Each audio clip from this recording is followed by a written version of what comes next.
Hey, welcome back to my Fallout New Vegas walkthrough. This is part 4, and in the last part, we did everything there was, or at least everything I wanted to do in Primm. And in this part, we're gonna head over to Novac and find out exactly who it was that tried to kill us. We're taking the route that I usually like to take. This one's a little bit safer, I think, than...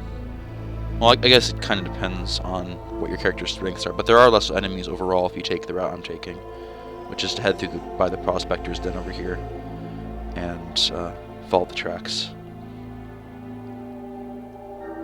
So inside the Prospector's den, there's a few more gunslingers you're gonna have to deal with.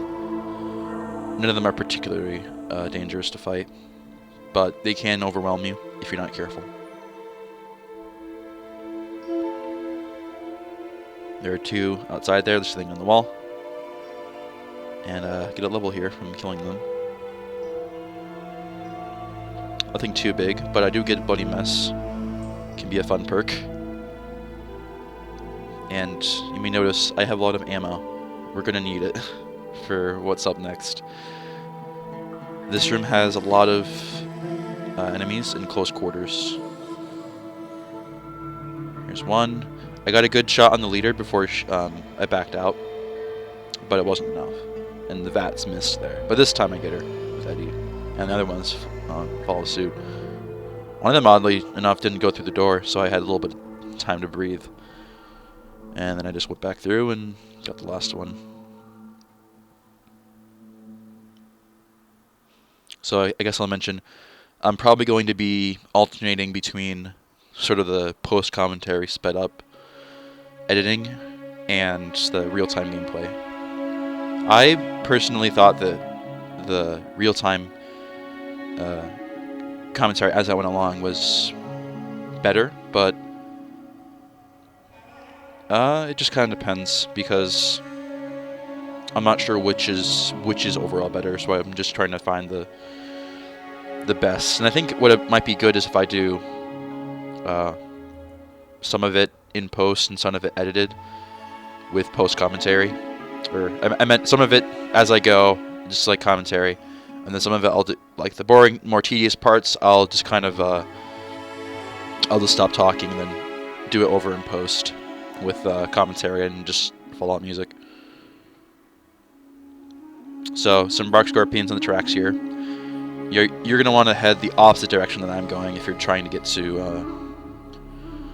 Novac, or Nipton, I guess, would be where we're going next. This service rail yard does a few things. There's a sledgehammer there on the ground if you're into melee weapons.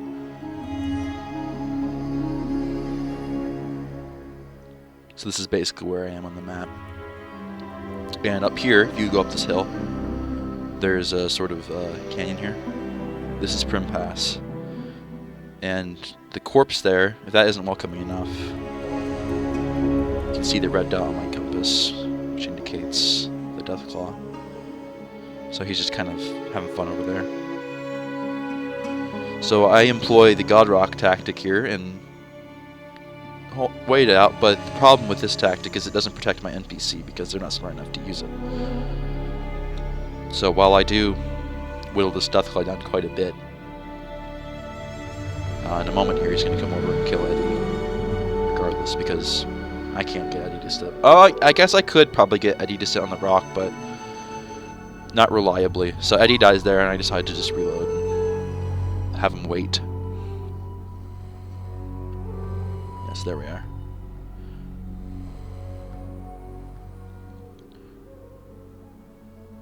So this time goes a little bit smoother. Not having to worry about my companion is always a bonus. That's typically a thing I look for when choosing who to explore with. So again, he doesn't know what to do. The God Rock is too powerful. And my pistol's not really doing much to him, but it's doing something at least.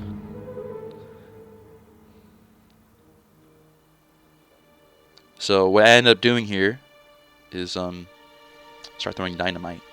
And this actually turns out to be probably the best idea I could have gone with, because when I do actually hit him, he falls over, and eventually I'm able to cripple his leg.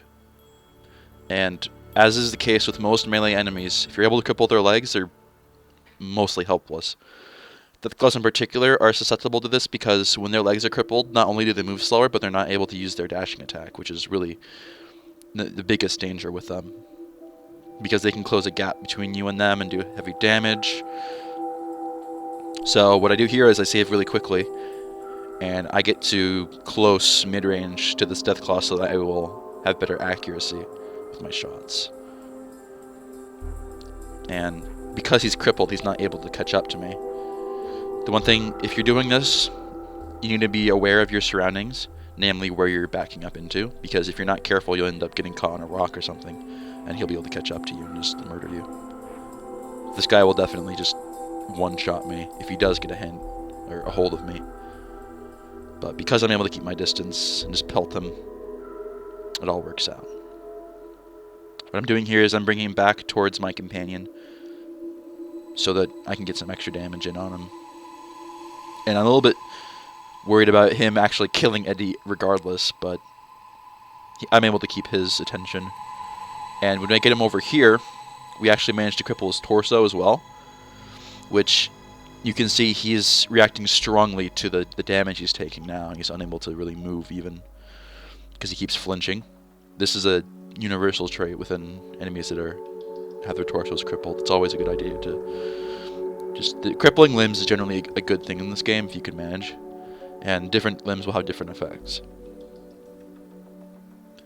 And he's almost dead. So you can see even deathclaws are not invincible. They're not infallible. Now, if there were more than one of them, it'd be a different story likely. But the God Rock was able to protect me there, so perhaps even more than one deathclaw would not be enough. And I could always just bring them over to like a friendly town or something. Now, with that deathclaw being dead, we don't want to get too cocky because Deadwind Cavern's nearby as well. And up on that hill, there's some more deathclaws. So when you're going through here, you need to be careful about them, as deathclaws do have a respectable perception and detection radius. There's a number of raiders. Well, I guess they're not really raiders. They're gunslingers down in this down by this abandoned train tunnel, and they almost actually kill me with just their guns. Where that deathclaw did no damage because he wasn't able to hit me. Enemies with ranged weapons are always a danger.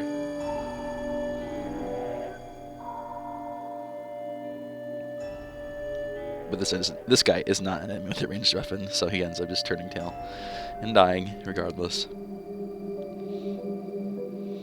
So there's some train tracks over to the right there. This is normally where you'd end up if you took the other route, actually. Well, no, actually you wouldn't, because yeah, the only reason why we're basically to the south of Novac right now, but I'm choosing to take a little detour to get a weapon from Brockfire Cave. It'll be very helpful.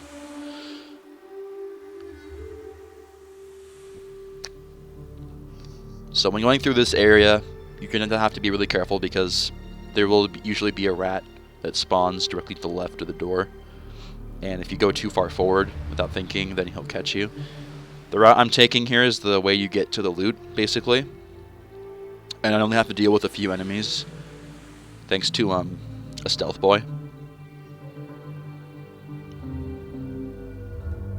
Yeah, right here. And in addition, their AI derps a little bit. And they're having difficulty detecting me as well, thanks to the stealth boy, so I'm able to just pick them off. I get some good crits in as well, and I pick up Rat Slayer. So Rat Slayer is a formidable weapon. It has a very good balance of DPS and dam, and good critical, I think critical damage is one of the bonuses to it or something. But even without it, it's a very strong weapon because of its silenced component, and it even has a night vision scope just for extra fun. So it's usable in almost any environment with respectable DPS, and it uses, the best part about it, I think, is that it uses 5.56 millimeter ammunition. If only it used 55.6 millimeter rounds. That would be something special with this fire rate and whatnot. But anyway, see, it's making quick work of these bighorners here, which I'm trying to kill for their delicious, succulent meat. Bighorner meat's one of the best food items in the game. It is actually fairly easy to get once you're able to deal with them. The only thing I'd be worried about is bighorner bulls, as they can prove dangerous with their they have a knockdown attack.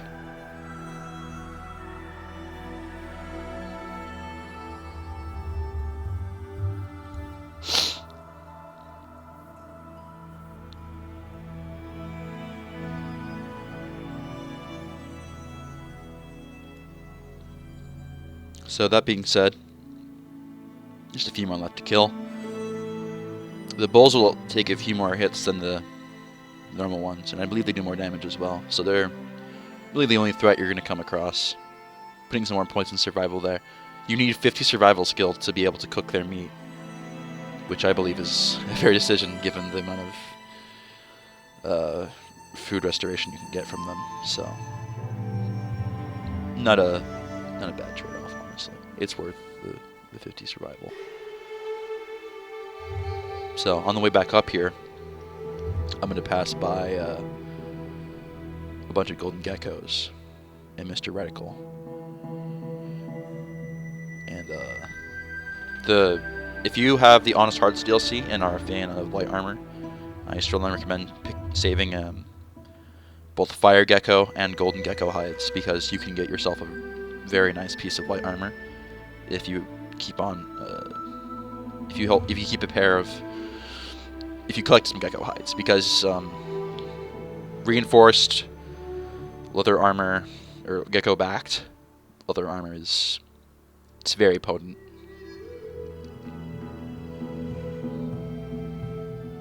Yeah, so I make sure to grab one here, and Mr. Reticle here on the ground also gives you the isotope you need for the Come Fly With Me quest, which is what we're going to be doing very shortly.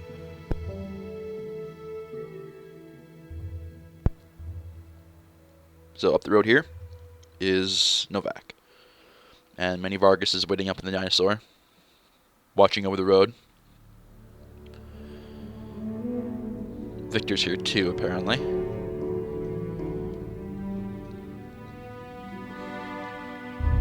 If you talk to Ranger Andy in his bungalow, you can ask him what happened to his leg, and if you pass a speech check, he'll teach you the unarmed Ranger takedown move, which I think just knocks over an enemy, which is fairly useful. He also has a magazine, or a skill magazine on his bed, additionally useful. Manny Vargas will give you the quest Come Fly With Me, and there's a number of ways you can get the information about the Great Khans from him. Well, the Great Khans and Benny from him.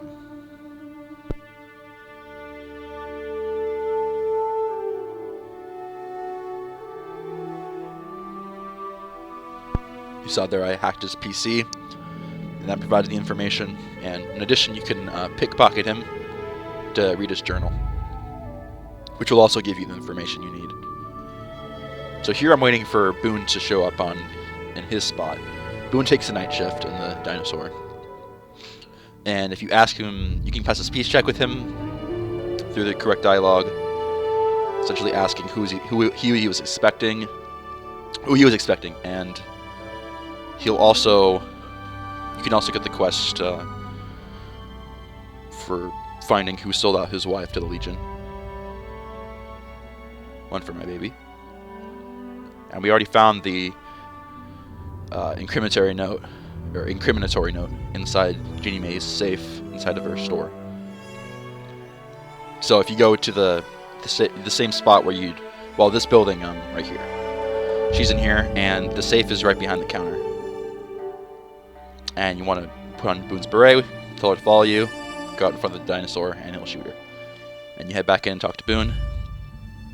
He'll actually give you a copy of his beret, which is a fairly good hat, actually, and you'll be able to use him as a companion as well. Which I do.